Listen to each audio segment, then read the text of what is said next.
दोस्तों HF मारुत को जितना क्रेडिट हम सभी भारतीयों को प्रदान करना चाहिए, शायद ही हम आज के दिन उतना क्रेडिट उसे प्रदान करते हैं। चाहे भले ही वो उसका कंट्रीब्यूशन 1971 के वॉर में हो, जब ऑपरेशन लिली कैक्टस में भारत ने पाकिस्तान के एयरफील्ड्स को डैमेज किया था, या फिर उस समय HF मारुत ने भारत की मदद की जिस समय भारत के खजाने में इतने ज़्यादा पैसे नहीं थे।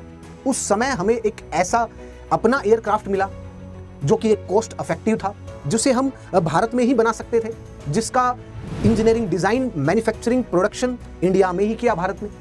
सो HF मारुत के बारे में हम जानते हैं, जिसका डेवलपमेंट भारत में 1950s के बाद से ही स्टार्ट हुआ और जून 1961 में इसने अपनी पहली फ्लाइट ली।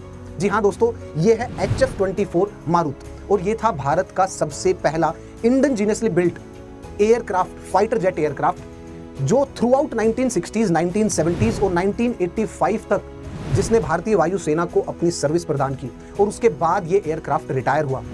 अगर इसकी विशेषताओं पे अपनी नज़र एक बार के लिए डालें तो हमें पता चलता है कि इसकी स्पीड लगभग 1100 से 1200 किलोमीटर प्रति आवर की स्पीड थी और ये आर्म था 30 mm कैनियन रॉकेट पोर्ट, और उसके साथ साथ इसमें कुछ ऐसे हार्ड पॉइंट्स भी थे जिसमें बॉम्ब को, कन्वेंशनल बॉम्ब को भी इंटीग्रेट किया जा सकता था।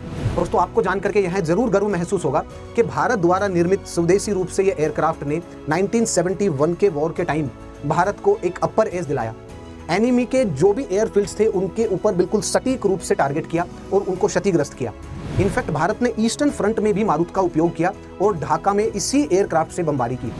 दोस्तों, मारुत का डिजाइन HAL ने किया और उसी के साथ साथ इसमें भूमिका एक जर्मन इंजीनियर की भी रही जिसका नाम था डॉक्टर कर्ट। मारुत ने 1985 तक भारतीय वायुसेना में अपनी सर्विस दी और उसके बाद गर्व से ये एयरक्राफ्ट रिटायर हुआ। एंड यस दोस्तों, अगर आप UPSC की तैयारी कर रहे हैं तो आप अनअकैडमी से जुड़ सकते हैं और अनअकैडमी पर आप सभी के लिए ऑफर चल रहा है and by using the code SKY50 आपको इस पर भी डिस्काउंट मिलेगा। So let's crack it.